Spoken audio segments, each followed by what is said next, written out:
सहनावतु सहनौ भुनक्तु सह वीर्यं करवावहै तेजस्विनावधीतमस्तु मा विद्विषावहै।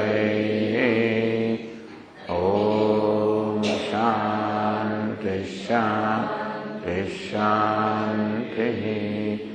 ॐ पूर्णमदः पूर्णमिदं पूर्णात् पूर्णमुदच्यते पूर्णस्य पूर्णमादाय पूर्णमेवावशिष्यते।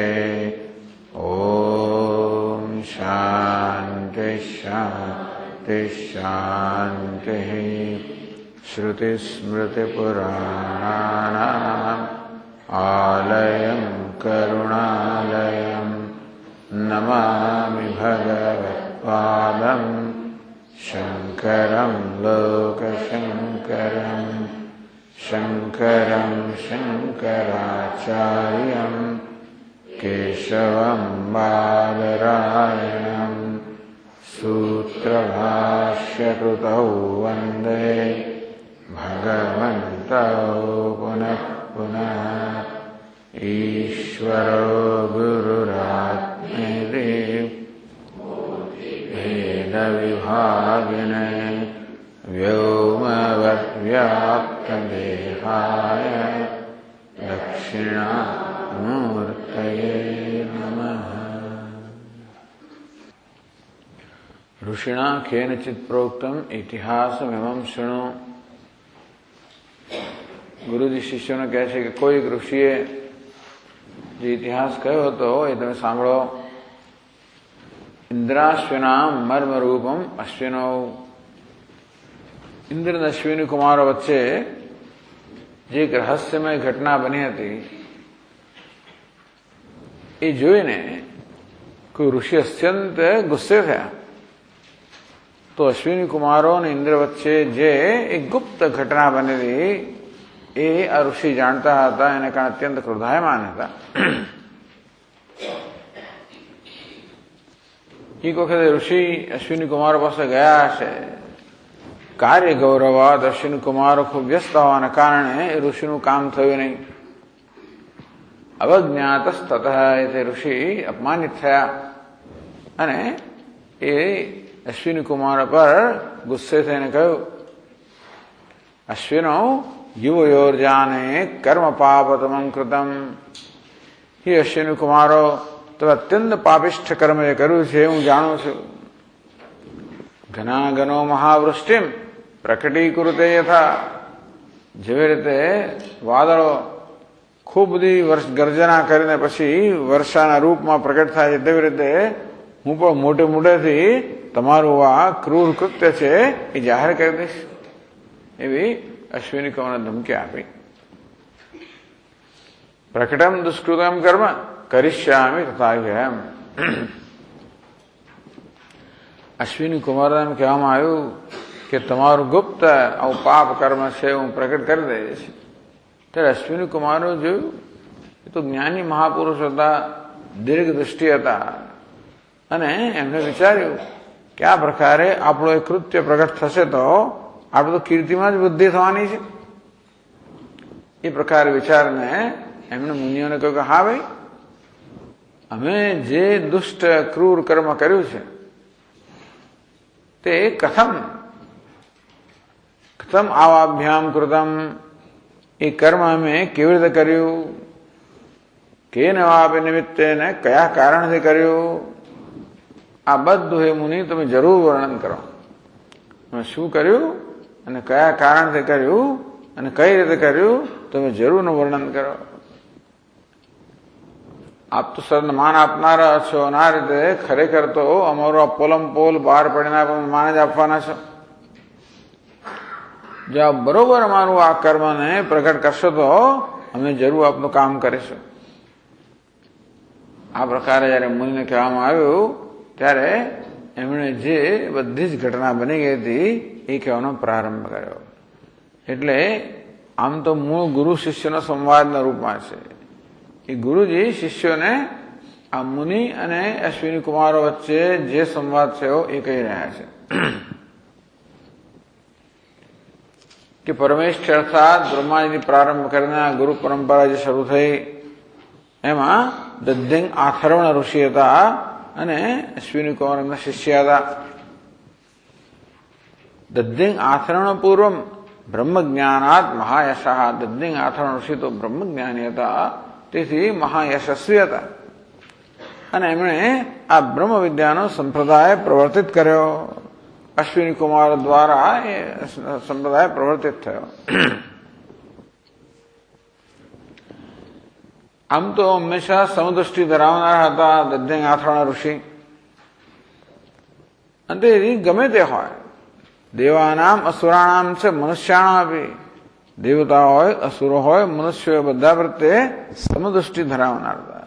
છતાં પણ ઋષિ અશ્વિની કુમાર લખે કે તત્રાપી યો સ્નેહ તસ્ય ભૂયાન અભૂત મુને. પણ એ મુનિનો તમારા પ્રત્યેનો સ્નેહ હતો એ જયારે વિશેષ હતા. આમ બધા સમાન હતા તો પણ તમારા પ્રત્યે વિશેષ સ્નેહ હતો.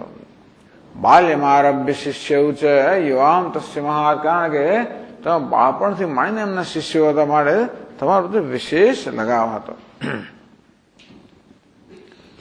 પરંતુ યુવયોર વિષયાસક્તિ વીક્ષ. તમે બંને બાળકો હતા, યુવાનો હતા, વિષયમાં આસક્ત હતા, વૈરાગ્યનો અભાવ હતો, તેથી એ બ્રહ્મ વિદ્યાનો ઉપદેશ તમને ના કર્યો. અને હંમેશા કહેતા કે અકાલ વૃષ્ટિનો જે અનધિકારી છે ને બ્રહ્મ વિદ્યા આપવાનો એટલા માટે નથી કે નિષ્ફળ જવાની છે. કે વસ્તુ નિષ્ફળ જઈને ઘણા દ્રષ્ટાંત આપતા. અકાળ વૃષ્ટિ હોય કે પછી આપણે રણની અંદર કોઈ બીજ વાવ્યા બધું નિષ્ફળ જવાનું, તેવી રીતે અનધિકારને આ વિદ્યાનો ઉપદેશ કરવો એ નિષ્ફળ જવાનો છે.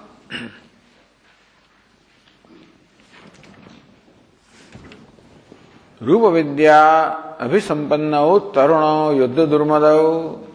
તો બંને તરુણ હતા, યુવાન હતા અને રૂપ અને વિદ્યા સંપન્ન હતા. વળી પાછા અત્યંત તેજસ્વી અને અત્યંત શક્તિશાળી હતા. અને તેથી યુદ્ધમાં બહુ વિજય પ્રાપ્ત કરવાના કારણે તમને મહાન અત્યંત મદ વ્યાપી ગયો હતો. એ મદને કારણે એકવાર તમે ઇન્દ્રનું પણ અપમાન કર્યું.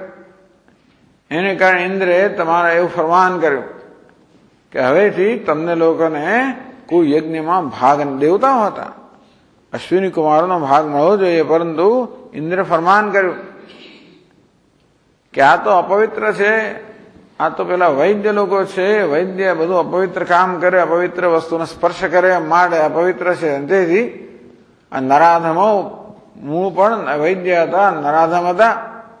અને તેથી યજ્ઞ ભાગો અનયોર્મા ભૂત. હવે પછી આ બંનેને યજ્ઞ ભાગ ન મળવો જોઈએ. મમાજ્ઞેયમ જગત્રે. ત્રણેય જગતમાં આ પ્રકારનું ફરમાન બહાર પાડું છું કે આ લોકોને યજ્ઞ ભાગ ન મળવો જોઈએ. બધા દેખતા સુરાણામ છે મુનિનામ છે સમક્ષમ. આ ભરત સભામાં એમને કહેવામાં આવ્યું, બધા દેવતાઓ સમક્ષ, બધા મુનિઓ સમક્ષ આ પ્રકારનું અપમાન કરવામાં આવ્યું. એટલે આ બંનેને ભયંકર ક્રોધ ચડ્યો. આ તેથી પોતાના ગુરુજી દધ્યંગ આથર્વણ ઋષિ પાસે અશ્વિની કુમાર આવ્યા અને કોઈ ભગવાન આપ આજ્ઞા આપો તો ઇન્દ્ર છે, ઇન્દ્ર યુદ્ધ કરીને અમે હરાવી દઈને વધ કરી નાખી. શકરેણાદ્ય સભા મધ્ય યજ્ઞ ભાગો હતો ગુરુ. હે ગુરુજી, સભાની મધ્યમાં ઇન્દ્ર અમારો યજ્ઞ ભાગને એને લઈ લો.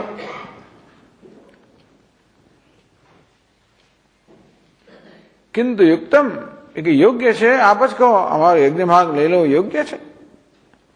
આવામ યોધયુમ શક્તૌ શક્રમ સમરમાવે. ઇન્દ્રને રણ મેદાનમાં જીતવા બંને સમર્થ છે. અનુજ્ઞાતસ્તવ ગુરુ. હે ગુરુજી, આપની આજ્ઞાની જ જરૂર છે બસ. સંદેહમાં કૃથા ક્વચિત. હે ગુરુજી, આપ કોઈ પ્રકારનો સંદેહ ન કરો કે અમે ઇન્દ્ર પર વિજય પ્રાપ્ત કરી શકીએ. કોઈ પોતાની શક્તિને ખૂબ બધા બણગા ફૂક્યા એમણે. અને બ્રહ્માજી આવે કે પછી શિવજી આવે કે વિષ્ણુ આવે કે ઇન્દ્ર જે આવે, અમે એમને અમારામાં એક પણ એને જીતવા સમર્થ. બેની તો વાત જ શું કરવી. અને ઘણી બધી પોતાની શક્તિઓની વાત કરી, શું શું કરી શકીએ.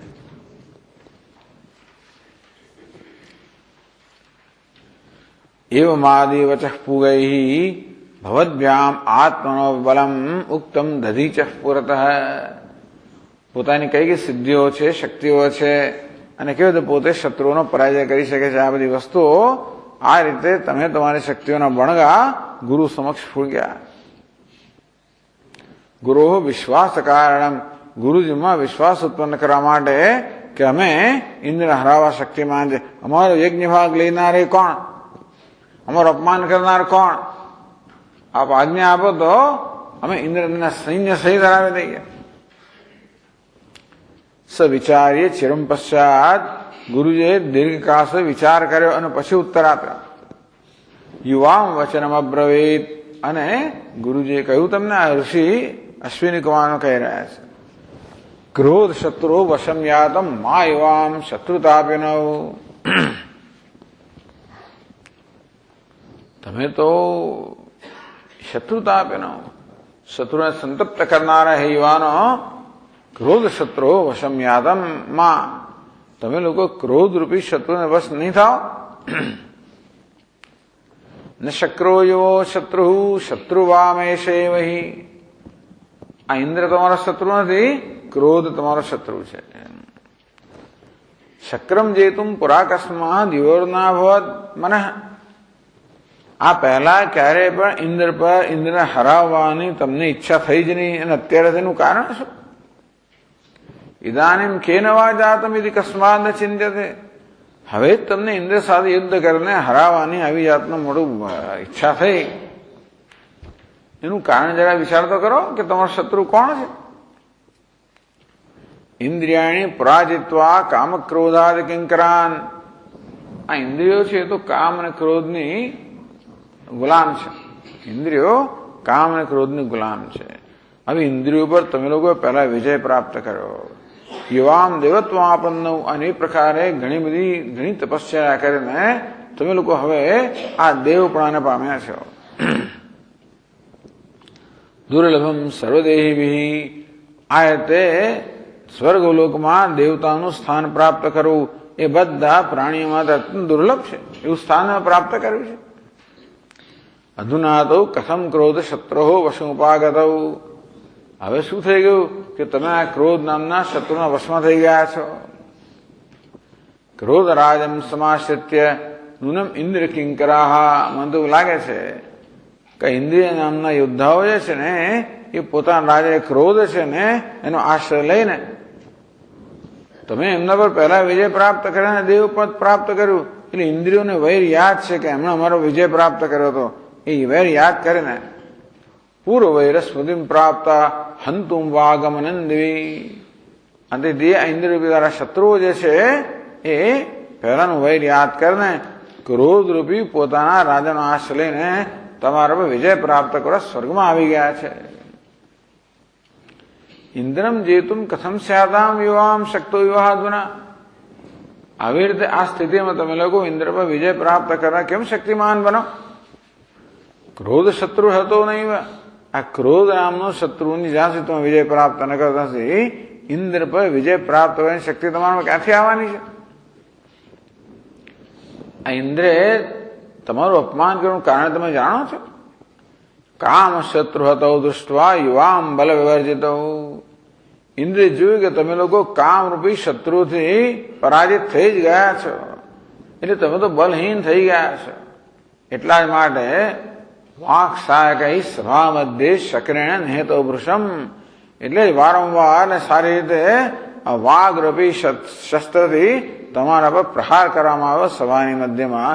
ઇન્દ્રે જોયું કે તમારા કોઈ શક્તિ રહી જ નથી, કામરૂપી શત્રુથી તમે હારી ગયેલા છે. કસ્માત શક્ર પુરાવજ્ઞામ ના કરો દેવો પ્રભુ. તો વિચાર કરું, આ પહેલા ઇન્દ્ર જે સર્વસમર્થ છે છતાં પણ આ પહેલા કેમ ઇન્દ્રે તમારું અપમાન ના કર્યું? પહેલા પ્રશ્ન એ કર્યો કે આ પહેલા તમને ઇન્દ્ર સાથે લડાઈ કરવાનું સૂઝ્યું એનું કારણ શું? વિચાર કરો, ક્રોધ. તો ઇન્દ્રે પણ અત્યારે તમારું અપમાન કેમ કર્યું? તમે કામ રૂપી શત્રુનો વશ થઈ ગયા છો. ઇન્દ્ર જોયું માટે એક કામ જે છે, કામ એને કે દુસ્સાધ્યા યો યો લઘુતા કૃતા અધુના ક્રોધ સહિત. એક આ કામે તમને આટલા બધા હીન બનાવી દીધા, તો હવે તો આ ક્રોધ સહિત કામ આવેલો છે. આ ક્રોધ કામનો પુત્ર છે, પિતા સાથે પુત્ર પણ આવેલો છે. હવે ક્રોધ સહિતનો આ કામ શું નહીં કરી શકે? કામ ક્રોધો મહાશત્રુ દેહનામ સહજ ઉભવ.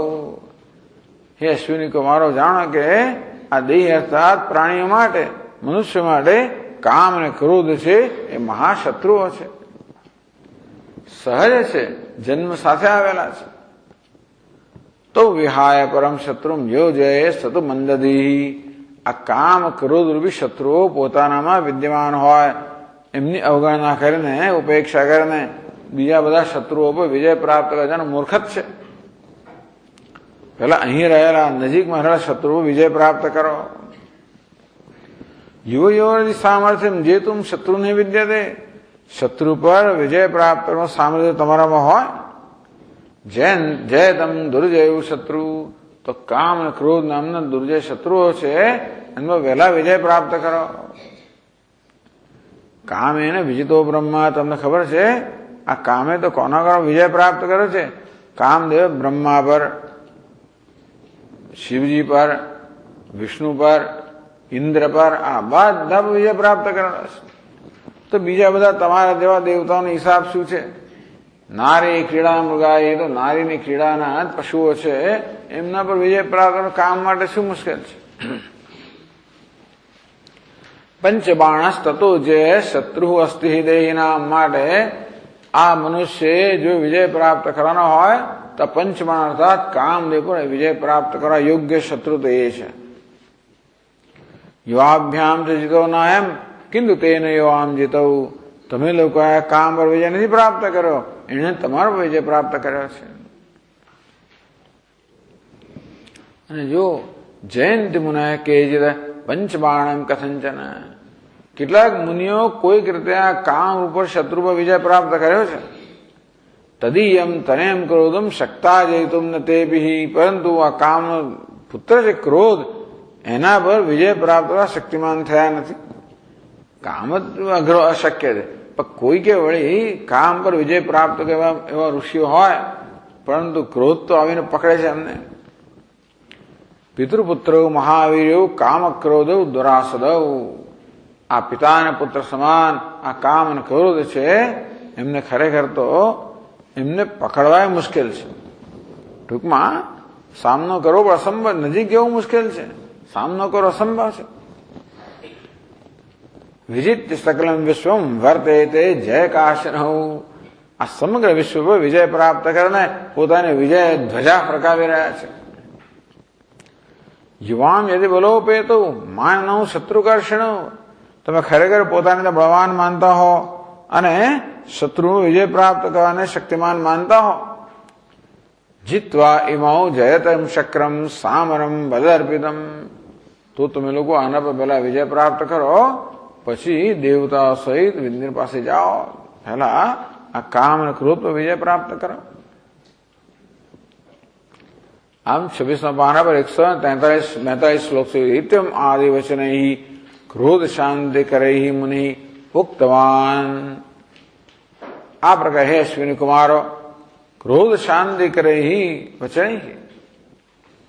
તો ક્રોધને શાંત કરે એ પ્રકારના વચનો વડે ઉક્તવાન મુનિ, જે દધ્ધિંગ આસન ઋષિ છે તમારા ગુરુ, એમણે તમારા ક્રોધને શાંત કરી શકે એ પ્રકારે એ રીતના આ પ્રકારના વચનો કયા. નૈવ સંશાંત યુવામ ક્રોધાગ્નિ દીપિત. પણ ક્રોધ અગ્નિથી દીપ્ત થયેલા તમે લોકો હજી આબુ કહેવા છતાં શાંત ન થયા. હવે 143 શ્લોકથી ચર્ચા આગળ ચાલે છે.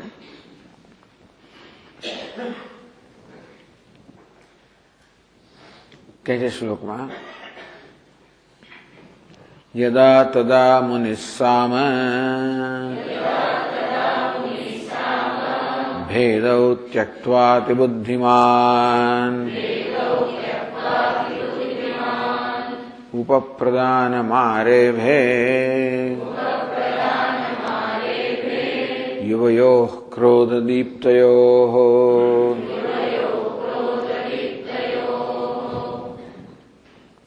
યદા અત્યંત ક્રોધથી સંતપ્ત થયેલા તમે લોકો એમના વચનથી શાંત ન થયા ત્યારે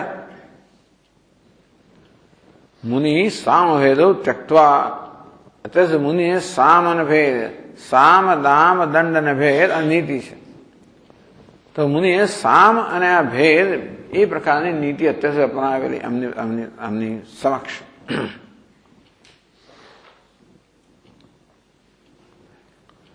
इत्यादिकैः क्रोधोपशामकैः वाक्यैः मुनियो गुरुः उक्तवान् वैरी निमित्तम उपदिष्टवान्. तो वैरी निवृत्तिम उपदिष्टवान्. आ वैरी છે કામ ક્રોધ એને કેમ નિવૃત્ત કરવા, એ નિવૃત્તનો ઉપદેશ કર્યો. નિવૃત્તનો કરવો જોઈએ ઉપદેશ કર્યો. કેમ નિવૃત્ત કરો તો કહ્યું છે હજી, પણ પહેલા જો નિવૃત્ત કરવા શત્રુઓ તો આંતરિક શત્રુઓના પર પહેલા વિજય પ્રાપ્ત કરો. तथापि युवाम क्रोधाग्निदीपितौ यदा न शांतौ, तो पण क्रोध अग्निथी संतप्त थयेला तमे लोको हजी शांत न थया. तदा समुनिः साम प्रियवचनैः क्रोधोपशमन रूपम भेदः प्रकृते क्रोधशत्रुपक्षपाशाद् विश्लिष्य आत्मीय पक्षे समतात्मके स्थापन रूपः साम અને દામ.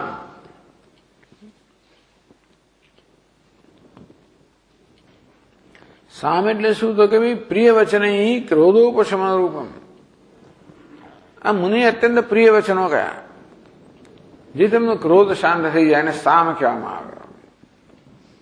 આમ સામ એટલે કે સમજાવવું. ખરેખર તો સામ એટલે સમજાવવું, દામ એટલે લાંચ આપવી, દંડ એટલે દંડ કરવો અને ભેદ એટલે અંદર અંદર અંટસ પડાવવી. આ જાતની નીતિ હોય છે. કોઈને કોઈને વિજય પ્રાપ્ત કરવા માટે આ બધી તમે જોજો, આ અંગ્રેજો અને મુસલમાનો બધાએ કેવી રીતે આવી આવીને હિન્દુસ્તાનમાં ધંધો કર્યો બધો અને મૂર્ખ લોકો પર કેવી વિજય પ્રાપ્ત કર્યો થઈ રહ્યો છે. પરંતુ તો અત્યારે આ નીતિ બતાવે છે અહીંયા કે પહેલા સમજાવટથી કામ લેવું. પહેલી આ નીતિ છે. પ્રિય વચન ક્રોધોપશમન રૂપમ, કે પ્રિય વચનથી એમનો ક્રોધ શાંત થાય એ પ્રકારે સમજાવટથી પહેલા મુનિએ કામ લીધું. ભેદ, ભેદ એટલે ફાટફૂટ પડાવવી. પ્રકૃતિ ક્રોધ શત્રુ પક્ષપાતા વિશ્લિષ્ય. અત્યારે આ લોકોએ ક્રોધરૂપી શત્રુનો પક્ષપાત કરી રહ્યા છે. અશ્વિની કુમારો આ ક્રોધને અત્યારે ક્રોધ એટલે કામમાંથી જન્મેલો ક્રોધ, પણ અત્યારે આ ક્રોધને એ લોકો સમર્થન આપી રહ્યા છે, એને ખરેખર તો સત્યતા આપી રહ્યા છે. એટલે પોતે ક્રોધાયમાન થયેલા છે એ વાજબી છે. અંદરથી પોતાનો ક્રોધ ઇન્દ્ર સાથે યુદ્ધના રૂપમાં પ્રગટ થયો એ બધાનો વાજબી પણ અત્યારે પ્રગટ કરી રહ્યા છે. તેથી અત્યારે ક્રોધના પક્ષપાતી છે. અશ્વિની કુમારો ક્રોધના પક્ષપાતી છે. કોના? ખબર છે ક્રોધ અમારો શત્રુ છે. આમ અશ્વિની કુમારો ક્રોધરૂપી શત્રુના પક્ષપાતી છે. એમણે જે પક્ષ લીધો એમાંથી એમને ફૂટ પડાવવી. પક્ષપાત વિશ્લિષ્ય, આ ક્રોધરૂપી શત્રુ છે એનો પક્ષપાત જે અશ્વિની કુમારો કરી રહ્યા છે એમને પાસે વિશ્લિષ્ય છોડાવીને વચ્ચે ભેદ પડાવીને આત્મીય પક્ષે સમતાત્મકે સ્થાપન રૂપ હૈ. ઋષિઓ પ્રયત્ન કર્યો કે પહેલો પક્ષ છોડીને પોતાનો પક્ષ લે. એટલે ક્રોધ અને આ વચ્ચે ફાટફૂટ પડવા માંગતા. ભેદ એટલે શું? ભેદ એટલે વચ્ચે ફાટફૂટ પડાવે. અત્યારે આ વચ્ચે મિત્રતા થઈ. કોની વચ્ચે? અશ્વિની કુમાર ક્રોધ એક પક્ષના થઈ ગયા છે. વચ્ચે ફાટફૂટ પડાવે. તો આ ક્રોધની નિંદા કરીને અશ્વિની કુમારો અને ક્રોધ વચ્ચે ફૂટ પડાવવી, ભેદ પડાવવો, અને આ રીતે અશ્વિની કુમારને પોતાના પક્ષના કરવા. આ પ્રકારનો પ્રયત્ન મુનિ અત્યાર સુધી કર્યો. સામ એટલે સમજાવટ અને આ ભેદ એટલે ક્રોધ અને અશ્વિની કુમારો વચ્ચે ભેદ પડાવો.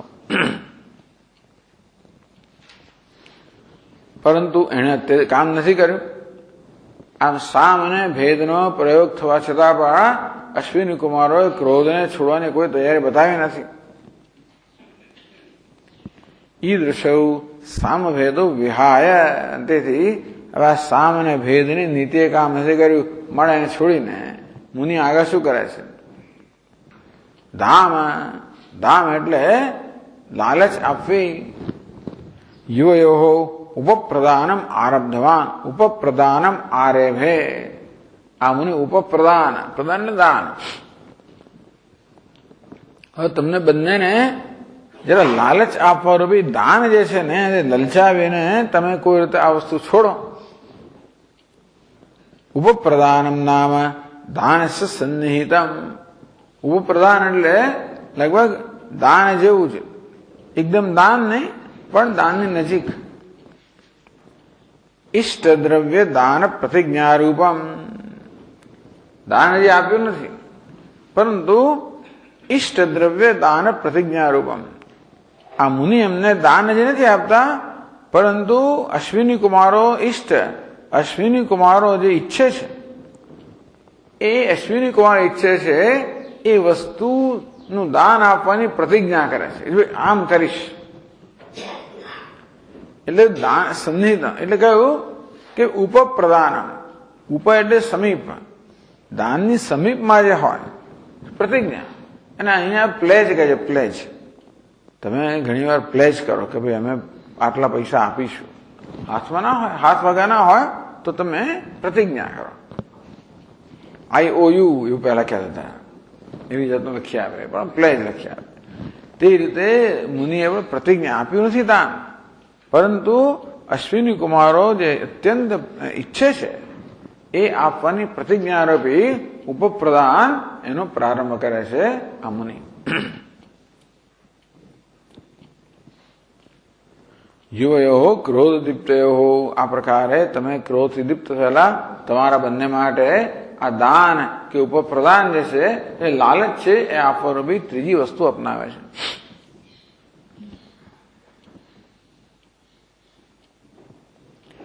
મુનિ દ્રવ્યમ તો વિદ્યારૂપમ એવા. આ મુનિ પાસે બીજું દ્રવ્ય શું હોય? દાન તો દ્રવ્યનું કરવાનું હોય, તો મુનિ પાસે દ્રવ્ય તો હોય નહીં. તો કયું દ્રવ્ય છે? વિદ્યારૂપમ. વિદ્યારૂપી દ્રવ્ય આ મુનિ ધરાવે છે. ઇતિ તદ્દાનમ વૈર નિવૃત્તે પ્રતિજાનીતે. તો ઇન્દ્ર સાથે જે વૈર એમનામાં જન્મ્યું છે એ વૈર નિવૃત્ત થાય એ માટે આ વિદ્યારૂપી દાન આપવાની પ્રતિજ્ઞા મુનિ કરે છે. એ વાત બતાવે છે સર્વૈતિ. 144 શ્લોક. સર્વભૂતૈર્યવામ વૈરમ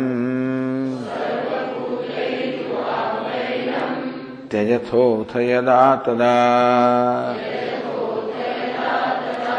ब्रह्म विद्यां चिरं प्रार्थ्यां दास्याम्येव न संशयः.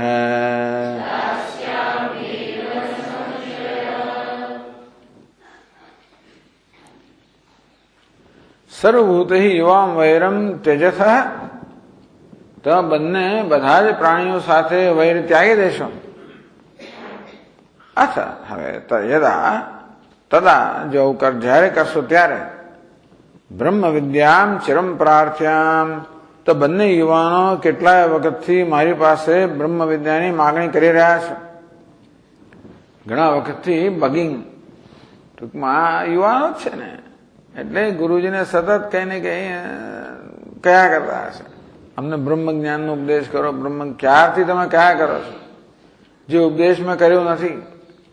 તમે લોકો બધા પ્રાણીઓ સાથે વૈરનો ત્યાગ કરશો તો ઘણા લાંબા સમયથી જે બ્રહ્મ વિદ્યાની તમે માગણી કરતા આવ્યા છો. દાસ્યામ્યેવ ન સંશય. એ હું તમને જરૂર પ્રદાન કરીશ, કોઈ સંશય નથી. પ્રતિજ્ઞા કરો, વચન આપો છો કે જરૂર હું તમને બ્રહ્મ વિદ્યાનો ઉપદેશ કરીશ. એતેન વક્ષ્યમાણ વિદ્યા અધિકારી અપી સૂચિત. આ દ્વારા ભક્ષ્યમાણ જે વિદ્યા એમને ઉપદેશ કરવાના છે બ્રહ્મ વિદ્યા, એનો અધિકારી કોણ હોવો જોઈએ પણ સૂચન થયું. બધા પ્રાણીઓ સાથે વૈરથી જે મુક્ત હોય એ બ્રહ્મ વિદ્યાનો અધિકારી છે, એ પ્રકારનું સૂચન પણ થયું. સર્વભૂત વૈરમ, બધા પ્રાણીઓ વૈર, થોડાક રાખી મૂકવા નહીં પાછા.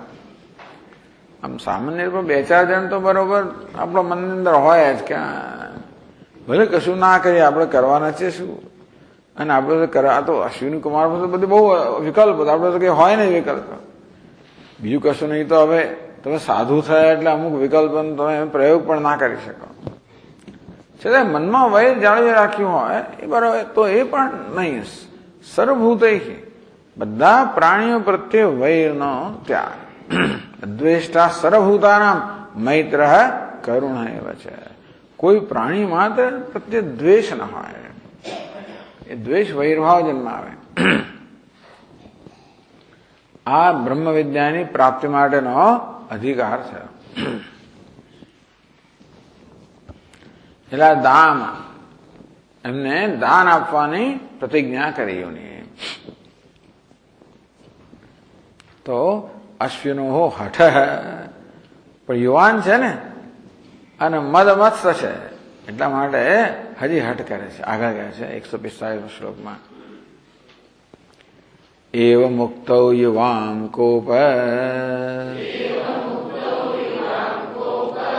દીપ્તૌ તમ પ્રોચથુર્ગુરુમ નૈવ સામ્નો ગુરો કાલઃ ન ભેદસ્યાસ્તિ સંપ્રતિ દાનસ્ય ચેતઃ પૂર્વમ અસકૃત કથિતં ત્વયા અધિકારે હિ સંપન્ને દાસ્યામ્યેવ ન સંશયઃ આજ્ઞાપયક્ષણાચક્રમ જેષ્યાવો નાત્ર સંશયઃ.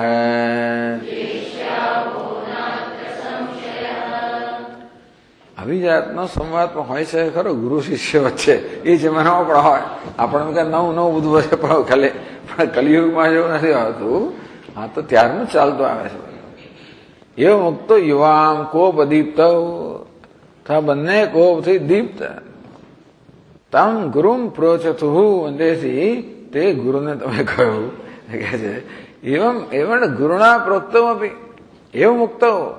આ પ્રકારે ગુરુ કહ્યું હોવા છતાં પણ યુવામ તમ ગુરુમ પ્રતિ ઇત્થમ મુક્તવંતો, તમે બંને ગુરુને આ પ્રમાણે કહ્યું. નૈવ હે ગુરુ નૈવ સામ્ન કાલ, આ બધા સમજાવટનો સમય નથી. ન ભેદસ્યાસ્તિ સંપ્રતિ, કે પછી ભેદ પડાવવાનો પણ આ સમય નથી. દાનસ્ય છે, કે દાન માટે પણ આ સામ દાન અને ભેદ એનો સમય જ નથી. એટલે એ વસ્તુ કામ અત્યારે નહીં કરે. દંડ જ, એટલે આપ કહો તો અમે અંદર દંડ આપીએ બસ. સમજાવટ દાન આપવું આ બધું નહીં ચાલે અત્યારે.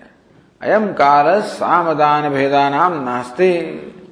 સામ માટે, દાન માટે, ભેદ માટે અમને પણ જીતી નહીં શકો તમે. સાધિકારે તો કે યત પૂર્વમ અસકૃત કથિતમ ત્વયા અધિકારે સંપન્ને દાસ્યામ્ય સંશય.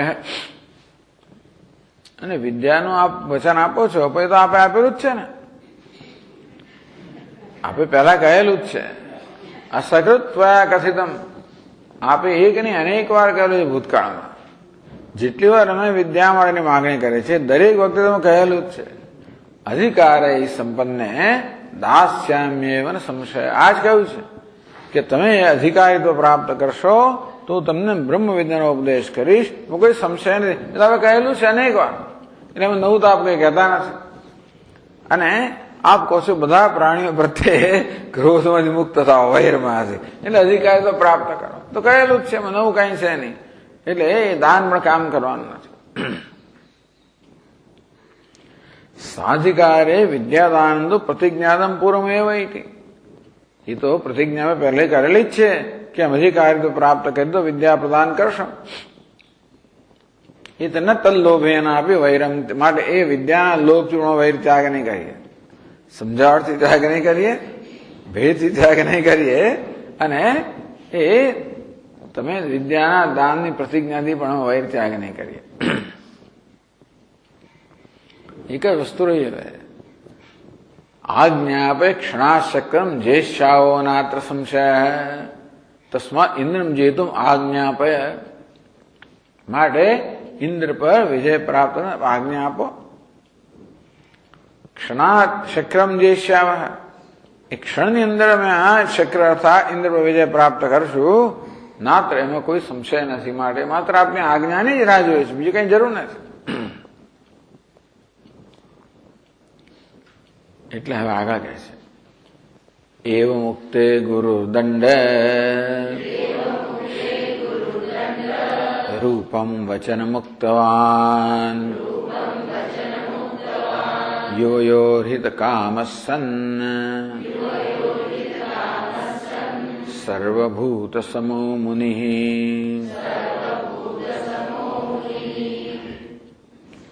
એવ મુક્તે એવમ ભવદ્ભ્યામ મુક્તે સતી. આપણે બંને જયારે ગુરુજીને આ પ્રકારે કહ્યું કે સામ દામ કે ભેદ કામ કરવાનું નથી એવું જયારે કહ્યું, ગુરુ દંડ રૂપમ વચન મુક્તવાન, ત્યારે ગુરુ હવે દંડ એ નીતિનો પ્રયોગ ગુરુ શરૂ કર્યો. દંડ રૂપમ વચન મુક્તવાન કયા પ્રકારનો દંડ? પરાજય પ્રયુક્ત દંડેન ભય દ્વારા ધર્મે પ્રવર્તકેન સમાનાકારમ અબ્રવીત. કે પરાજય પ્રયુક્તેન દંડેન ભય દ્વારા તમે લોકો ઇન્દ્ર સાથે યુદ્ધ કરવા જશો તો તમારી જે ભલે થશે એમાં પરાજય થશે, એટલે તમારો પરાજય થશે. એટલે પરાજય પ્રયુક્તેન દંડેન ભય દ્વારા એમ કરીને આ લોકોમાં ભય જન્માવો કે તમને ઇન્દ્ર કોણ છે. તમે આ બધી વાતો કરી રહ્યા છો, બધી સફાઈ મારી રહ્યા છો, પરંતુ કોની સાથે યુદ્ધ કરવા જઈ રહ્યા છો? એટલે ઇન્દ્રની સાથે યુદ્ધ કરવાથી જે પરાજય થશે એને કારણે જે દંડ પ્રાપ્ત થશે તમને, એ ભય દ્વારા. અરે ઇન્દ્રને તમે જીતી જશો તોય, એટલે બંને રીતે ભય. તમે હારી જશો તોય એનો ભય, અને જીતશો તોય ભય. ઇન્દ્ર સારી યુદ્ધ કરો અને ઇન્દ્રને પરાજિત કરવામાં કેવો અધર્મ રહેલો છે, એને કારણે તમારે કેવું સહન કરવું પડશે, એ યાતના કેવી ભોગવવી પડશે, એ કહેવા દ્વારા ભય જન્માવે. આ ભય શેના માટે છે? ધર્મે પ્રવર્તકે એના ભયના. શાસ્ત્રમાં જયારે જયારે ભય દર્શાવવામાં આવે હોય ત્યારે એનું પ્રયોજન શું છે? ધર્મમાં પ્રવૃત્ત કરવા માટે. વિધિ અને નિષેધ, નિષેધ દ્વારા કહેવામાં કે શું ના કરવું. શાસ્ત્ર વિધિ વચનથી કહે કે શું કરવું જોઈએ, નિષેધ દ્વારા શું ના કરવું જોઈએ. એવું કહેવા છતાંય ધારો કે ના માને તો ભય એને ઉત્પન્ન કરવામાં આવે. જેમ કે અકારણે પ્રત્યવાય, તમે નહીં કરો તો તમે પાપ લાગશે, ન માને તો પછી જો નહીં કરવાથી શું શું થશે તમને, કેવું નરકની યાતના ભોગવી પડશે, આ પ્રકારે વર્ણન કરીને એનામાં પોતાનું કર્તવ્ય કર્મ ન કરવાનો ભય ઉત્પન્ન કરે. એ દ્વારા એની બધું કરાવડાવે. એટલે જે માણસ રજોગુણી હોય એને તો આપણે લોભ બતાવીએ તો એ માની જાય. એટલે સ્વર્ગગામો યજેત, સ્વર્ગનો લોભ બતાવો એટલે આ બધું કર્મ કરવા માંડે.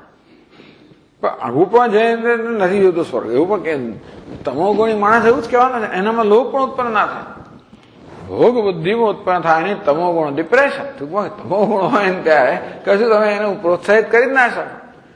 એને લાલચ આપો તો એના કે મારે કઈ જોઈતું જ નથી, એને કઈ ના જોઈએ. એને તો ભય દેખાડ, દંડ, એને ભય દેખાડો પડે. એટલે શાસ્ત્રમાં ભય છે. વેદની અંદર પણ આવી રીતે ધમકી આપવામાં આવતી હોય છે કે જો તમે નહીં કરો તો આમ અકારણે પ્રત્યવાય, તમે તમારું કર્તવ્ય કર્મ નહીં કરો તો નરકમાં જવું પડશે. એ ભય પણ શાને મળે છે? માત્ર ધર્મમાં પ્રવૃત્ત કરવા માટે. ભગવાને કહ્યું નિયતમ કુરુ કર્મત્વમ કર્મ જાયો હિ કર્મણ શરીર યાત્રા વિજતે ન પ્રસિદ્ધેદ કર્મણ. અર્જુન તારો નિયત કર્મ કર. કર્મ જ્યાયો હ્ય કર્મણ. નિષ્ક્રિયતા કરતા તો કોઈ પ્રકારે કર્મ કરવું શ્રેષ્ઠ છે. શરીર યાત્રા વિશે ન પ્રસિદ્ધેત અકર્મણ. તું નિષ્ક્રિય બની જઈશ તો તારું શરીર પણ ચાલવાનું નથી. આ પ્રકારે એટલે ભય બતાવ્યો. શેના માટે? એને ધર્મમાં પ્રવૃત્ત કરવા માટે. એમ ભય દ્વારા ધર્મે પ્રવર્તકેન સમાનાકારમ. તો ધર્મમાં પ્રવર્તન કરે એ પ્રકારનું એ વચન છે. બ્રવેત એ પ્રકારનું વચન આ ગુરુજી એમને કહ્યું. શેને માટે? યુવયો હિતકામસન. યુવયો હિતકામત્વાદ. છેવટે તો તમારા હિતની જ કામના કરનારા ગુરુ, તમારા હિતની ઈચ્છા ધરાવનારા ગુરુએ આ બધી નીતિ તમારી સમક્ષ અપનાવી. તો કહે ભાગી જાઓ અહીંયાથી, જે કરવો એ કરો, મારી આજ્ઞાની શું જરૂર છે? એમ કરીને સીધા જ એમને શું કહેવાય એને આપણે ટૂંકમાં રજા આપી દે. એટલે તેની ભગાઈ મૂકી બીજું શું, પણ ન કર્યું. આવું કરવા છતાંય પણ ગુરુજી સાંભળી રહ્યા અને સમજાવે. આ સામ દાન ભેદ આ બધું કર્યું. હજી નથી માનતા તો પણ વિચાર કરો કે ગુરુ કેટલી યુવો હિતકામ હસન. આ બે દુષ્ટ માટે એમના મનમાં કેવું હિતની ઈચ્છા હશે કે આવી જાતના દુર્વર્તન છતાં પણ એમણે પોતાનો પ્રયત્ન ચાલુ જ રાખ્યો છે. સર્વભૂત સમો મુનિ. આ મુનિ કેવા છે? સર્વભૂત સમ. પ્રાણી માત્ર પ્રત્યે સમાનતા ધરાવનારા આ મુનિ. તો ભાઈ અમને માટે તો હિતની કામના હોય જ. એનાથી પ્રેરાઈને મુનિએ પોતાનો પ્રયત્ન ચાલુ જ રાખ્યો.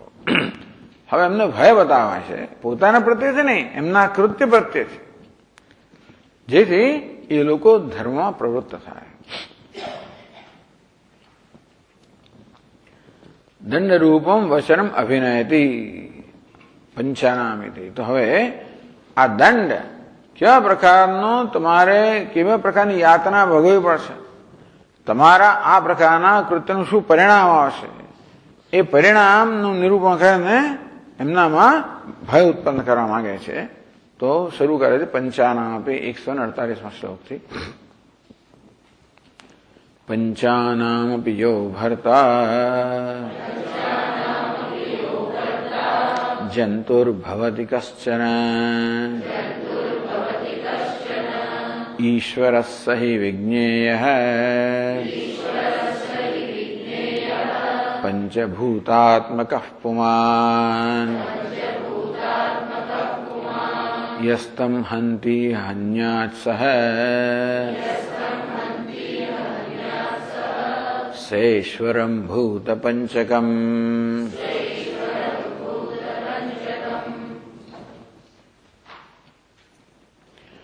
પંચાનોપી ભૂતાનામ યહ ભરતા કશ્ચન ભવતિ. જે કોઈ હોય માત્ર 5 પ્રાણીઓનું ભરણ પોષણ કરતો હોય. પંચાનામ પ્રાણ્યાનાપી ભરતા પાલકો યહ કશ્ચિદપી જંતુર્ભવતિ. જે કોઈ મનુષ્ય હોય, બીજા તો જે કોઈ પ્રાણી હોય. પંચાનામ પ્રાણ્યાનાપી ભરતા પાલકો યહ કશ્ચિદપી જંતુર્ભવતિ. કોઈ વ્યક્તિ હોય કે કોઈ પ્રાણી પણ હોય જે બીજા 5 પ્રાણીઓનું ભરણ પોષણ કરતું હોય, ગમે તે કૂતરું હોય, બિલાડી હોય, વાઘ છે, બધા પોતાના બચ્ચાઓનું પણ પાલન પોષણ, 5 પ્રાણીઓનું પાલન પોષણ જે કરતું હોય, એ પ્રાણીમાં ભૂત શબ્દ વાપર્યો. એ કહે છે કે ઈશ્વર સે વિજ્ઞેય પંચભૂતાત્મક અફવાન. એ પ્રાણીને આપણે ઈશ્વર જ માનવો જોઈએ. પંચભૂતા કાંઈ પંચભૂતાત્મક બન્યો. પંચભૂત પતવ. તો એ ઈશ્વર કેવો છે? પંચમા ભૂતના રૂપમાં પ્રગટ થયેલો ઈશ્વર છે. એટલે પંચભૂત જે મહાભૂત છે એનું પાલન કરનાર ઈશ્વર છે. તો પંચભૂતનું પાલન કરનાર જો ઈશ્વર કહેતા હોય તો કોઈ આ 5 ભૂત હતા, 5 પ્રાણીઓનું પાલન કરનાર ઈશ્વર કહેવો જોઈએ ને. ત્યાં ભૂત એટલે પેલા પંચમા ભૂત, ભૂત એટલે પ્રાણી. તેથી 5 પ્રાણીઓનું પાલન કરનાર જે કોઈ જંતુ હોય એને પણ ઈશ્વર માનવો જોઈએ. ઈશ્વર સે વિજ્ઞેય એને પણ ઈશ્વર માનવો જોઈએ. પંચભૂતાત્મક એ મનુષ્ય પણ પંચભૂતાત્મક બન્યો, 5 ભૂત જેનો આત્મા છે. પંચભૂત પતૌ તસ્મિન આકાશાદિ પંચભૂત શરીરસ્ય ઈશ્વરસ્ય સંપ્રતિ સંજ્ઞા અભેદ ભાવના કર્તવ્ય. બીજું શું છે કે આ દેહ પંચભૂતનો બનેલો છે, તો ઈશ્વર જે છે પંચભૂતનું પાલન કરતો આવ્યો છે, અને આ દેહ પંચભૂતનો એટલે અથવા પંચભૂત 5 પ્રાણીઓ, આકાશાદિ પંચભૂત શરીરસ્ય. ઈશ્વર તો આ સમગ્ર જગતના રૂપ વ્યક્ત થયેલો વિરાટ રૂપ. જગત કેવું છે? પંચમહાભૂત બનેલું, અને તેથી આ પંચમહાભૂત શરીરનું ઈશ્વરનું શરીર છે.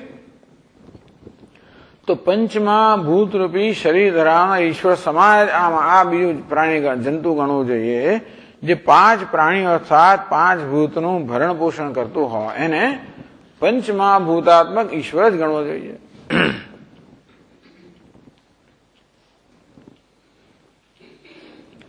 તો પછી તમ યો હન્યાત યસ્તમ હંતી ય હન્યાત શ્રેશ્વરમ ભૂત પંચકમ. એવા 5 પ્રાણીઓનું ભરણ પોષણ કરનારને જે હનન કરે, એનો વધ કરે, એ ઈશ્વરનો જ વધ કરે છે એમ કહેવાય. તમ પંચાનામ ભર્તારમ પ્રાણવ્યો હન્યાત સહ શેશ્વર સમષ્ટિભૂત પંચક હન પ્રત્યવાયમ પ્રાપ્નુયાત. તો એ 5 ભૂતોનું ભરણ પોષણ કરનાર પ્રાણીનું પણ જે વધ કરે છે એ સ ઈશ્વર સમષ્ટિભૂત પંચક હન પ્રત્યવાયમ પ્રાપ્નુયાત. ઈશ્વર સહિત આ 5 ભૂતોની બનેલી સમગ્ર સમષ્ટિનું હનન કરવા રૂપી એનું પાપ એને થાય. બધી સરખા થયા. અહીંયા એક પાદનોદમાં કહે છે ઈશ્વર વિરોધાય સંકલ્પોપી મહાન નિરય હેતુ હિતિ. ઈશ્વરનો વધ કરવાનો મનમાં સંકલ્પ જન્મ એ પણ મહાન નરકનું કારણ બની જાય છે. ઇતિ ઈશ્વર વધસ્ય કેવું વાચ્યમિતિ. તો ઈશ્વરનો વધ કરવો એની તો વાત જ શું કરવી. ઇતિ કૃત્વા તત્પ્રત્યવાયસ્ય ઉપમાનતા. આમ કોઈ ઈશ્વરનો વધ કરવાની કોઈ સંભાવના છે નહીં, પણ અહીંયા આગળ 5 ભૂતોનું ભરણ પોષણ કરનાર પ્રાણીનું વધ કરવો, એને ઈશ્વરના વધની ઉપમા આપી. એટલા જ માટે કે કેટલું મહાન એ નિંદનીય કૃત્ય છે એ જ બતાવવા. એટલે કહે છે કે ભાઈ મહાન નિરય હેતુ, મહાન નરકનું આ કારણ બની જાય છે કહેવા માટે. નિંદાયો વક્ષણા દ્રષ્ટિ. ટૂંકમાં આમાં માત્ર વધની નિંદા કરવી એટલે એવું એ જ પ્રકારનું પાપ લાગે એવું નથી. ઈશ્વરનો વધ કરવાની સંભાવના જ નથી, પણ ઈશ્વરનો વધ કરવાની કોઈને મનમાં ઈચ્છા જન્મે કે સંકલ્પ, એ જ મહાન પાપ છે, એટલે એ જ મોટું નરક પ્રાપ્ત કરાવનારું હોય તો ઈશ્વરના વધની વાત જ શું કરવી. એટલા માટે આ જે પ્રકારનું કર્મ આ અશ્વિની કુમારો કરવા જઈ રહ્યા છે એ કેટલું નિંદનીય છે એની ઉપમા માત્ર આપવા માટે જ આ કહેવામાં આવ્યું.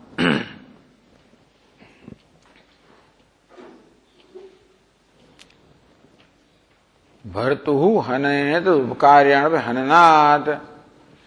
તમે જે પાલક હોય ને એ પાલકનો વધ કરો એટલે જેનું પાલન કરો એનું પણ વધ થઈ જ જાય. એ તો બિચારા નિરાધાર બની ગયા. ઘરમાં બાપનું ધારો કે હત્યા કરી નાખવી તો એના પર આધારિત જે કુટુંબ હોય એ નિરાધાર બની જ ગયું. એટલે ભરતું હનને તો ઉપકાર ટૂંકા જે ભરણ પોષણ પાલન કરનાર છે એનો વધ કરવાથી એના પર આધારિત વધ થઈ જાય છે. કિમુ તો ઇન્દ્રસ્ય સર્વલોક ભરતું હનને.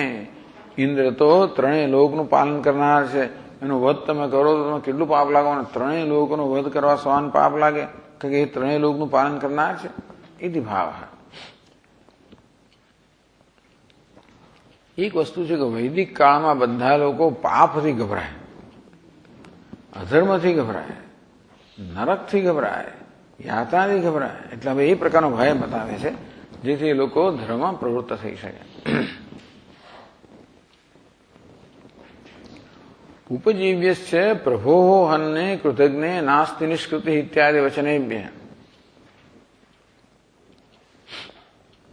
ઉપજીવ્યસ્ય પ્રભોર્હન, જે આપણું પોષણ કરી રહ્યો હોય એ પ્રભુનો વધ કરવો, એવી જે આવો જે કૃતજ્ઞ છે, કૃતજ્ઞ એટલે પોતાના પર ઉપકાર કરનાર છે એનો જ વધ કરનાર. નાસ્તિ નિષ્કૃત, એનું કોઈ પ્રાયશ્ચિત્ત જ નથી. બધાએ કરોનું પ્રાયશ્ચિત્ત છે, પરંતુ પોતાનો ઉપકાર કરનાર છે એનો વધ કરવો, એને જ કોઈ નુકસાન કરવું, નિંદા ગમે તે કરવી, એનું કોઈ પ્રાયશ્ચિત્ત જ નથી.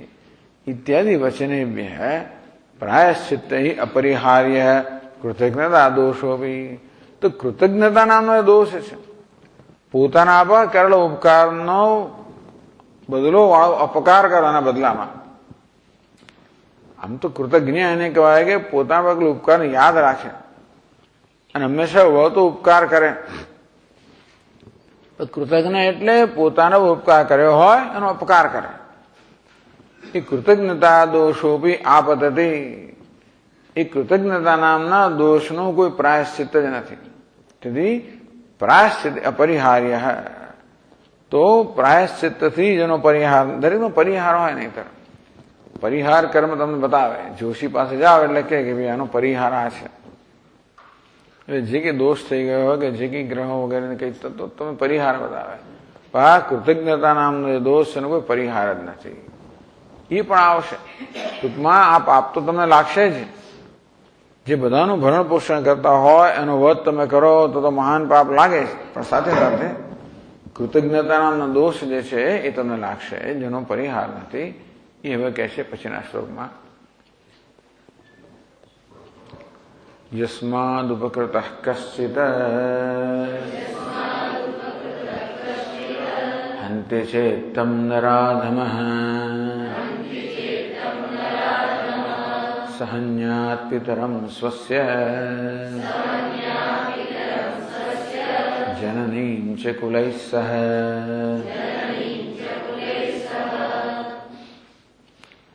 यस्मात् उपकृतः कश्चित् हन्ति चेत् तं नराधमः. यह कश्चित् यस्मात् उपकारं लब्धवान् स उपकृतः तम उपकारणं हन्ति चेत्. જે માણસ કોઈક પાસેથી કોઈ પ્રકારનો આપણને ઉપકાર આપણા પર થયો હોય, યસ્માદ ઉપકારમ લબ્ધવાન સ ઉપકૃત. ઉપકૃત એટલે જેના પર ઉપકાર કરવામાં આવ્યો છે, ઉપકૃત. તો કોઈક પાસેથી આપણા પર કંઈ પણ ઉપકાર થયો હોય ને આપણે એ તો ઉપકૃત હોઈએ. તમ હંતી, તમ ઉપકારણમ હંતી, એ પોતાનો ઉપકાર કરનાર છે એનો વધ કરે તો એની કોઈ પણ રીતે એનું નુકસાન કરે, એનો અપકાર કરે. હંતિ છે તર્હિ સર્વસ્યૈ અનેકૈ સહ માતૃપિતરોહન પ્રત્યવન પ્રાપ્નુયાત સહન્યાત પિતરમ સ્વસ્ય જનનીમ ચ કુલૈઃ સહ. એને કેટલું પાપ લાગે. પોતાના પિતાને માતાને પિતાને સમાન પ્રત્યે સમાન કુળ સહિત, ટૂંકમાં કુલૈઃ સહ સમગ્ર કુળ સહિત પોતાના માતા પિતાનો વધ કર્યો હોય એવું કહેવાય. આ ધર્મશાસ્ત્ર વાંચો તો હાજા જ ગગડી જાય પ્રકારે કરતો. ટૂંકમાં આપણે જો કોઈને નરક સિવાય ક્યાં જવાનું છે નહીં. ખરેખર આપણે આપણો વિચાર કરીએ અને આ બધું વાંચીએ મનુસ્મૃતિને બીજી ત્રીજી વસ્તુઓ તો કોઈ દાડો, કારણ કે આમાંનું કશુંક તો બધા કરી જ ચૂક્યા હોય ક્યારેક ને ક્યારેક. અને કદાચ તમે પ્રગટ ના કરો અંદરથી તો કર્યું જ હોય, કંઈ ને કંઈ થયું છે. કે ક્યારેક માણસ કામ ક્રોધ વગેરે આમાં આવી જાય અને શું શું કરતો હોય છે. તો પોતાના પર ઉપકાર તો કેટલાય લોકો કરતા હોય છે. કેટલાનો ઉપકાર આપણે પ્રાપ્ત ગણવા જઈએ તો અંત જ નથી. અને સ્વામી થયો તો હજારોનો ઉપકાર. ટૂંકમાં તમે તો ઉપકાર પર જીવિત છો ને. એવું હોવાને કારણે કેટલા લોકોનો ઉપકાર. કશાનું કશું મનમાં પણ આવે તો એ તમે ઉપકાર કરનારના જ કૃતજ્ઞ જ બની ગયા. એટલે નરક તો બધા રાહ જ. ટૂંકમાં આ બધું એટલે ઉપકૃત કશ્ચિત હન્તિ ચેત તમ નરાધમઃ. અને પોતાનો ઉપકાર કરનાર છે એનો વધ કરવો, ઉપકાર કરનારો એ નરાધમ, એવો નરમાં જ અધમ છે. સહન્યા પિતરમ, એનો પોતાના પિતાનો માતાનો અને સમગ્ર કુળનો વધ કર્યો હોય એ જાતનું પાપ લાગે. તર્હિ સ્વવંશ્ય અનેકૈ સહ, પોતાના વંશ એવા અનેક વંશ સાથે માતૃપિતા હનન પ્રત્યવાય પ્રાપ્ત, માતા અને પિતાનો હનનરૂપી પ્રત્યવાય જે છે એ બધો દોષ એને લાગે. તો શું થાય? સહ કામ ગતિમ ગચ્છતિ. અવિજાતનો દોષ જેને થયો છે એની શું ગતિ થાય એ વાત પછીના શ્લોકમાં કહે છે.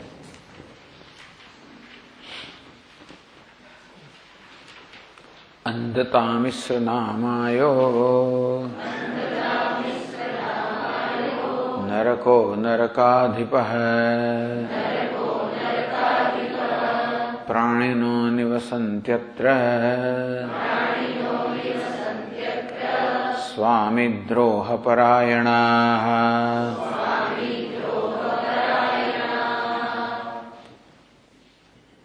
અંધતા મિશ્ર નરકના બહુ નામ છે બધા, નરકના નામ આપણે સાંભળ્યા નથી, પણ હવે તો આ અંધતા મિશ્ર એ કહે છે કે ભાઈ તમઃ પ્રચુરત્વાદ અંધતા મિશ્ર સંજ્ઞક, જેમાં તમસ એટલે અંધકાર, અંધકારનું પ્રાચુર્ય હોવાના કારણે અંધતામિશ નામનો જ નરક છે. નરકાધિપ, નરક પણ કેવો છે? નરક રાજા, બધા નરકનો પણ રાજા, બધા નરકનો રાજા અંધતામિશ નામનો નરક છે. અત્ર સ્વામી દ્રોહ પ્રાણ અત્ર એ કોને માટે રિઝર્વ રાખવામાં આવે છે ટૂંકમાં? અંધતામિશ નામનો જે નરક છે એ સ્વામી દ્રોહ પ્રાણ, પોતાના સ્વામીનો દ્રોહ કરે કે સ્વામીના દ્રોહ પરાયણ છે એમના માટે એને આરક્ષણ કરવામાં આવ્યું છે એ નરક. અત્ર પ્રાણીઓ નિવસનથી આ પ્રાણીઓ ત્યાં નિવાસ થાય છે. તત્ર તે યાંતિ, ટૂંકમાં એ નરકમાં જવું પડે છે. હવે ત્યાં જવું પડે તો બરોબર છે, પણ અહીંયા તો આજકાલ તો શું છે, તમે લઈ ગયા જેલમાં 2-4 દાડા રાખીને છોડી મૂકે, 2-4 મહિના રાખીને છોડી મૂકે, ભયંકર કૃત્ય કર્યું તોય પણ અહીંયા એવું થાય. આ બધું તો અહીંયા હિન્દુસ્તાનમાં ચાલે આ ધંધો, ત્યાં ચાલતું નથી. એટલે કહે છે કે બ્રહ્મજ્ઞાન અવિચિરમ તત્ર વસંતી. બ્રાહ્મણનો વધ કર, બ્રહ્મ હત્યાથી જે પાપ લાગે એના કરતા એટલે બ્રહ્મ હત્યા કરનારને નરકમાં વસવું પડે, એનાથી વધારે આને વસવું પડે. એ વાત કહે છે કલ્પયતિ. કલ્પકોટિ સહસ્રાંતે બ્રહ્મા નરકાર્ણવાદ મુચ્યતે નૈવ મુચ્યેત સ્વામિદ્રોહ પરો જનઃ.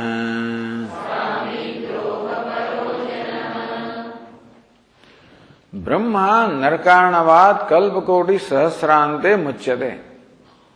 બ્રહ્મા એટલે બ્રહ્મ હત્યા કરનાર, એવો પણ નરકાર્ણવાદ, નરકરૂપી સમુદ્ર છે, નરકનો અંત જ નથી, એવા નરકરૂપી સમુદ્રમાંથી કલ્પકોટિ સહસ્રાંતે, 1 કરોડ કલ્પના ની સેંકડો કરોડ કલ્પના, એક કલ્પ એટલે વિચાર કરો, કલ્પ એટલે અબજો વર્ષો, એવા કોટી સહસ્ર, સેંકડો કરોડ કલ્પના અંતે પણ જે બ્રહ્મ હત્યા કરનાર છે એને છુટકારો મળે ત્યારે મળે.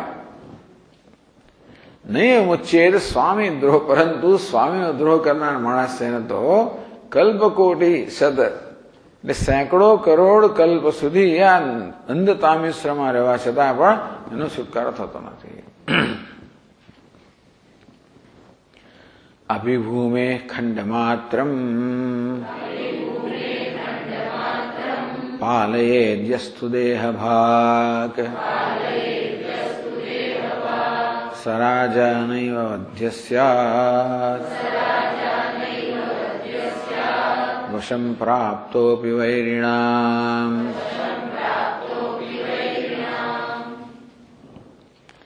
ઇન્દ્ર તો પાલન પોષણ કરનાર છે, દેવ છે, ઇન્દ્ર બહુ છે બધું. ઇન્દ્ર 3 લોકનું પાલન પોષણ કરનાર છે માટે અહીં વાત કરવામાં આવી. ઇન્દ્ર એમનો સ્વામી છે એટલા માટે સ્વામીની વાત કરવામાં આવી. ઇન્દ્ર રાજા છે એટલે રાજાની વાત કરવામાં આવશે. ઇન્દ્ર દેવતા છે એટલે ઇન્દ્રના વધમાં તો કેટલી વસ્તુ આવી ગઈ. ઇન્દ્રનો વધ કરવો એટલે 3 લોકનું પાલન કરનારનો વધ કરવો, આ દેવતાઓનો રાજા અમારે પોતાના સ્વામીનો વધ કરવો, રાજાનો વધ કરવો અને દેવતાનો વધ કરવો, એ પ્રત્યેક વધનું શું શું એના શું શું પરિણામ છે કહી રહ્યા છે.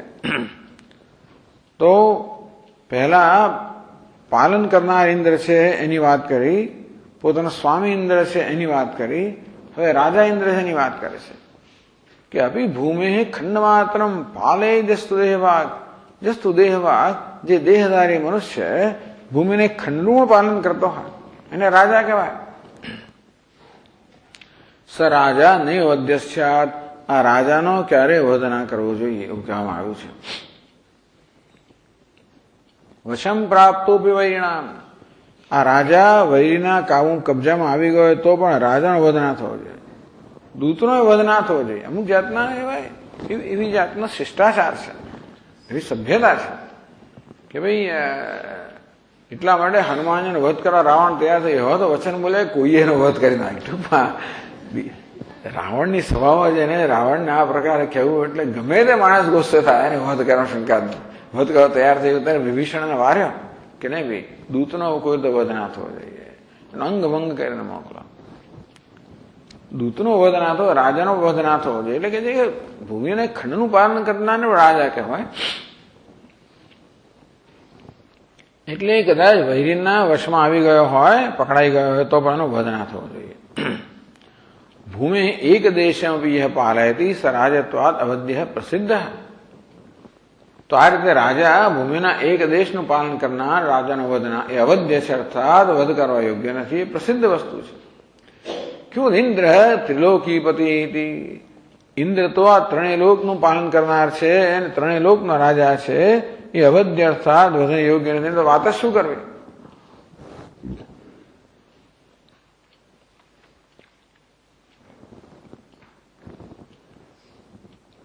કિંચ येषां लोकपालानाम इंद्रादीनाम अंश संबंधात राज्ञ अवध्यता तेषाम साक्षात अवध्यता क्यों वक्तव्य है? હવે રાજા અવધ્ય કેમ છે અથવા રાજા વધને યોગ્ય નથી એનું કારણ શું? તો કે એમાં લોકપાલો વસે છે. રાજા લોકનું પાલન કરી રહ્યો છે. આ સમગ્ર લોક 10 લોક કહેવાય ને, 10 દિશાઓ છે, એ 10 દિશાઓ કે લોકનું પાલન કરનાર લોકપાલ છે. આમ તો લોક એટલે 14 લોક કહેવાય, પછી ત્યાં દિશાઓનું પાલન કરનાર લોકપાલ કહેવાય છે. તો એ લોકપાલ પોતાના અંશથી આ રાજામાં નિવાસ કરી રહ્યા છે, માટે રાજા અવધ્ય છે. તો યેશામ લોકપાલ, ઇન્દ્ર પણ લોકપાલ પણ પાછા પછી એક વધારાની વસ્તુ, ઇન્દ્ર શું છે? આ દિક્પાલ છે. લોકપાલ કહો કે દિક્પાલ કહો, 10 દિશાઓનું પાલન કરો, ઇન્દ્ર પણ એક છે. તો ઇન્દ્ર આદિના અંશ સંબંધાત, ઇન્દ્ર વગેરે 10 છે દિશાઓનું પાલન કરનારા જે છે, એમના અંશના સંબંધને કારણે આ રાજા અવધ્ય છે. આ બધા દિક્પાલો પોતાના અંશથી રાજામાં નિવાસ કરવાના કારણે રાજા અવધ્યને યોગ્ય નથી. તો જેમના અંશના નિવાસથી રાજા અવધ્ય હોય એમના અવધિ તો વાત શું કરવી? તેસામ સાક્ષાત અવધ્યતા કેવું વક્તવ્ય? તો રાજા જે લોકવાળો અંશ છે એનો વધ ના થઈ શકતો હોય તો લોકપાલ એનો વધ કરવાનો વાત જ ક્યાં રહી? એ વાત કહે છે પછીના શ્લોકમાં. લોકપાલ વપુષ્કત્વાદ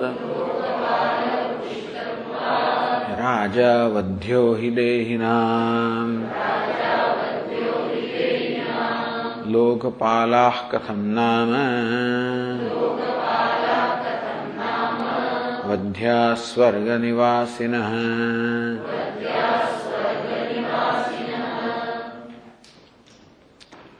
લોકપાલ વપુષ્કત્વાત, એ શબ્દ પણ સમજવા જેવો છે. લોકપાલા વપુષી યસ્ય સહ તથા.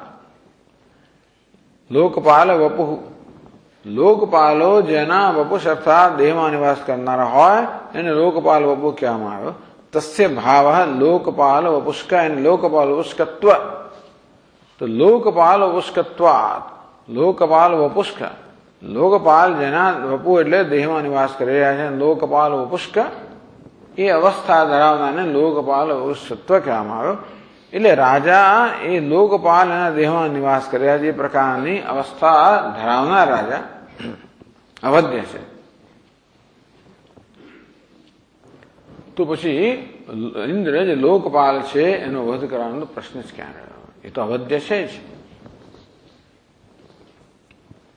તો રાજા હોવાને કારણે, લોકપાલ હોવાને કારણે, દેવ હોવાને કારણે અભિચ ભૂમિ નિરૂપિતમ યેશામ પૂજ્યતારૂપમ દેવત્વમ તે બ્રાહ્મણ અવધ્યા. આ બ્રાહ્મણનો ભૂદેવ કહેવામાં આવે છે, ભૂમિ પરના દેવતાઓ. અભિચ ભૂમિ નિરૂપિતમ યેશામ પૂજ્યતારૂપ દેવત્વમ. એટલે આ બ્રાહ્મણ કઈ પૂજ્ય છે. કેમ પૂજ્ય છે? કારણ કે એમને ભૂદેવ કહેવામાં આવે. ભૂમિ નિરૂપિતમ, આ ભૂમિને કારણે એ લોકો દેવ કહેવાય છે.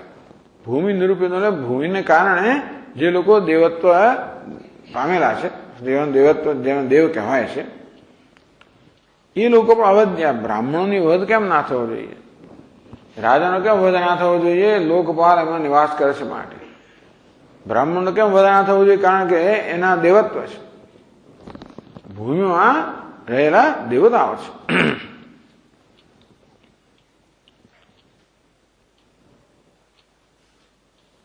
તો તે બ્રાહ્મણ અવધ્યા કેવું સર્વત્ર દેવા. આ બ્રાહ્મણ તો માત્ર ભૂમિમાં છે ત્યાં સુધી દેવ છે, બધે દેવ નથી. એટલે કહેવામાં આવ્યું ભૂમિ નિરૂપિતમ દેવત્વ. માત્ર ભૂમિ જે છે ત્યાં સુધી જ આ લોકોનું દેવતા પણ છે. અને પેલા તો બધે દેવતા જ છે. દેવ કહેવાય એટલે બધી જગ્યાએ દેવતા છે. એટલે ટૂંકમાં ઇન્દ્ર ધારો કે પૃથ્વી પર તો દેવતા જ કહેવાય. ઘણા દેવતાઓ આવતા હોય છે આવી રીતે. જ્યાં જાય તે દેવતા કહેવાય. સ્વર્ગમાં છે માટે દેવતા છે, દેવતા છે માટે સ્વર્ગમાં છે. જ્યાં જાય ત્યાં દેવતા કહેવાય. પણ આ બ્રાહ્મણ કેમ દેવતા છે? ભૂમિ પર છે ત્યાં સુધી દેવતા છે. એટલે માત્ર ભૂમિ પર હોવાને કારણે જે દેવતા કહેવાય છે, જેનું દેવપણું ભૂમિ પૂરતું જ મર્યાદિત છે. આમ ભૂમિ પૂરતું મર્યાદિત દેવતા પણ ધરાવતા હોવા છતાં પણ બ્રાહ્મણ અવધ્ય એટલે વધારે યોગ્ય નથી. તો પછી કેવું તો સર્વત્ર દેવા, ત્યારે સર્વત્ર દેવપણો ધરાવનારા જે હોય એ તો અવધ્ય હોય. એમાં કહેવાનું શું? એટલે ઇન્દ્ર અવધ્ય કેમ છે એ વાત કહી રહ્યા છે. ભૂદેવા ભૂદેવા બ્રાહ્મણા નૈવ વધમર્હન્તિ કર્હિચિત દેવા ઇમે કથન નામ વધ્યાસ્યુ સ્વર્ગવાસિનઃ.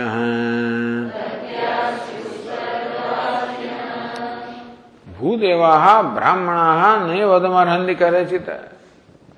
આ ભૂમિ પરના દેવતાઓ બ્રાહ્મણો પણ કોઈ રીતે વધને યોગ્ય નથી. એટલા માટે બ્રહ્મ હત્યાનું બહુ મોટું પાપ કહેવામાં આવ્યું છે. દેવા એવમ કથમ ના વધ્યા શું સ્વર્ગવાસના. તો સ્વર્ગમાં પૃથ્વી પર નિવાસ કરનાર, સ્વર્ગમાં નિવાસ કરનાર દેવતાઓ જે છે એ કઈ રીતે વધને યોગ્ય હોય? ઇન્દ્ર તો દેવતા છે પણ એ પણ વધને યોગ્ય નથી. આમ વિચાર કરો, કેટલી ગુરુજી કેટલી રીતે સમજાવે છે. અને કેવી રીતે ઇન્દ્ર વધને યોગ્ય નથી અને એના વધમાં કેટલું મહાન પાપ રહેલું છે, આ બધું ગુરુજી એક પછી એક રીતે સમજાવી રહ્યા છે. ચાલો આપણે આવતીકાલે આગળ જોઈશું. ઓમ પૂર્ણમદ પૂર્ણમિદમ પૂર્ણાત પૂર્ણમુદચ્યતે પૂર્ણસ્ય પૂર્ણમાદાય પૂર્ણમેવાવશિષ્યતે. ઓમ શાંતિ શાંતિ શાંતિ. શંકરં શંકરાચાર્યં કેશવં બાદરાયણં સૂત્રભાષ્યકૃતૌ વંદે ભગવन्तौ પુનઃ પુનઃ. ઈશ્વરો ગુરુરાત્મેતિ મૂર્તિભેદવિભાગિને વ્યોમવદ્વ્યાપ્તદેહાય મૂર્તયે નમઃ. ઓમ શાંતિ શાંતિ શાંતિ. હરિ ઓમ श्रीगुरुभ्यो नमः। हरिः ओम्।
जगदीश्वर